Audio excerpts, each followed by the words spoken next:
Сәлеметсіздер ме? Мен Жанна Югдан қызы, жалпы тәжірибелік дәрігер.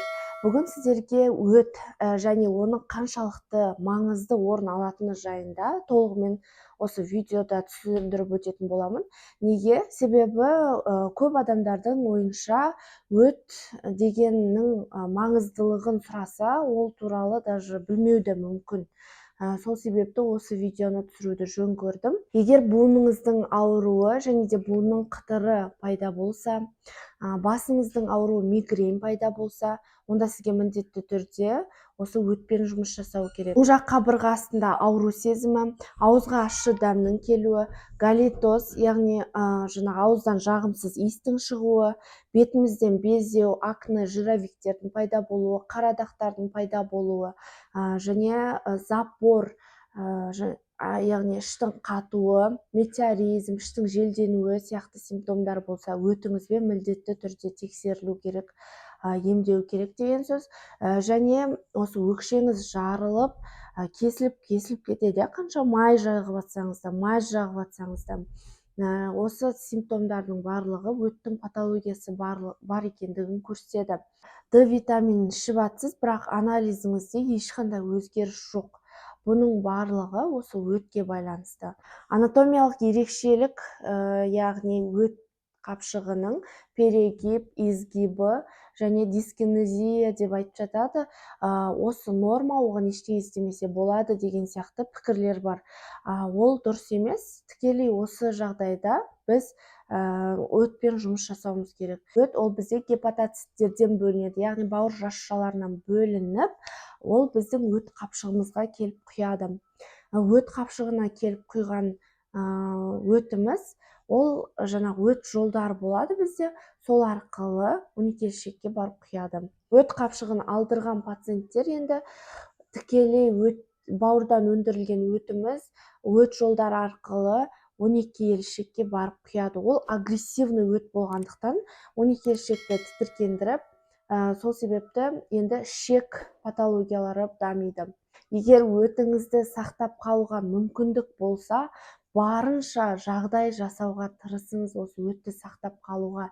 Себебі өтті алдым екен деп проблема жоқ болып кетеді екен деп ойламаңыз. Өйткені өтін алдырып тастаған 40% пациенттерде көбінше постхолецистектомиялық синдром дамиды. Ол деген өтін алмай тұрып болған ауру сезімі болсын, ауыздан ащы дәм келу деген сияқты симптомдар өтін алдырып тастағаннан кейін де дами береді. Өт бізде детоксикация қызметін атқарады. Ол организмнен түрлі токсиндерді шығарып отырады. Және де гормон метаболиттерін бөледі. Егер гормон метаболиттер болмаса, бізде синдром повышенного эстрогена деп аталады. Ол кезде етеккір кезіндегі қатты ауру сезімі және де сүт бездерінің қатаюы сияқты симптомдар болады, соны азайтады. Және де ішек перистальтикасының қызметін жақсартады.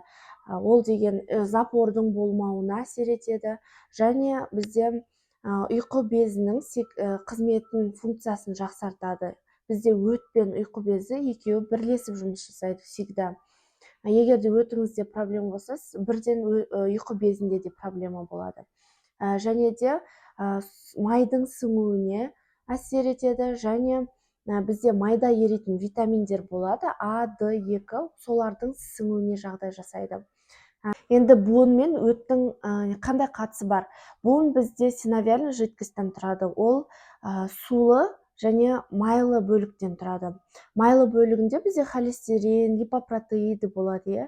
Енді өт сол майлардың сіңуіне жағдай жасайды. Егер де патология болса, онда майдың дисбалансы болады организмде.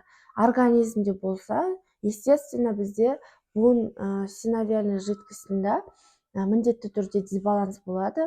Сол себептен де буынның қытырлауы, буын ауруы сияқты симптомдармен көрінеді. Бірінші өт гепатоциттерден өндіріліп, өт қапшығына түсу керек. Өт қапшығы жақсы жиырылып, өт жолдарына түсу керек. Өт жолдарына түскен өт ешқандай кедергісіз, яғни өт жолдарының спазмынсыз өтіп ішектерге түсу керек. Және де өттің қою болмауын біз қамтамасыз етуіміз керек. Енді осы жағдайды біз қалай жасай аламыз? Ең бірінші гепатоциттерден өндірілмеуі ол бізге байланысты емес. Енді қандай да бір вирусный патологиясы, бауырдың қандай да патологиялар болса, онда өт аз мөлшерде өндірілуі мүмкін, бірақ та міндетті түрде өт бөлінеді. Және де бізде өттің спазм, жаңағы сократительный мышцы болады өтте, соны жақсы жағдай жасауымыз керек. Ол үшін біз стрессовать етпеуіміз керек. Стресс болған жағдайда бізде бізде 12 жұп нерві бар, сол 12-ші жұп нерві осы стресс кезінде біздің өтті жиыртқызбай қайта босаңсытады да, жаңағы өт жолдарын спазмын алып келеді. Сол кезде бізде өт 12 шекке түспей застой болып тұрып қалады. Сондықтан да стресс болмау керек. Және де бізде жаңағы өт жолдарында қандай да бір полип, тас болмауын қамтамасыз етуіміз керек. Оны біз қалай жасаймыз? УЗИ контроль жасап отыруымыз керек. Әр 6 айда бір рет. Өт қоюланып, өт тас ауруына ұшырамаудың алдын алу үшін біз не істеуіміз керек? Таңертеңмен тұра салысымен 2 стакан немесе 1 стакан 38-40 градустағы суды ішуіміз керек. Неге ондай температура? Себебі жаңағы мұздай су ішсеңіз, ол өттің наоборот спазмын алып келеді, ол өт бөлінбейді. Сол себептен біздің ішкі температурамызбен сәйкесінше су ішуіміз керек. Ол 38-40 градусты құрайды. Және де ол до еды 40 минут, 30 минут бұрын ішіп алғаныңыз дұрыс. Және де осы 30 минуттан кейін сіз тамақ қабылдайсыз ғой. Ал енді қандай тамақ қабылдаған кезде кез келген талғам жедім, өтім бөлінеді екен деп ойламаңыз. Өйткені бізде асқазанымызға май түсу керек. Май түскен кезде бізде холецистокинин деген гормон, ол өт қапшығына сигнал береді, чтобы ол жиырылсын деп. Сол кезде өт жиырылып, біздің өнекелішегімізге түсіп, майдың сіңуі жүреді. Сол себепті осы мен айтқан рекомендацияларды тыңдап, орындасаңыз, сізде жаңағы мен айтқан бүкіл көп деген асқынулар болады ғой, соның сіз алдын алатын боласыз. Видео пайдалы болған болса, онда лайк басып, тіркеліп, комментарий жазып кетіңіз. Және осы видеоны барынша таныстарыңызға, туыстарыңызға жіберіңіз. Олар біліп жүрсін, осы өттің өте маңызды орган екенін, ешқандай осы өтті алып тастадым, болды, немесе ала салсам барлық проблемалардан құтыламын деген сияқты ойлардан аулақ болсын.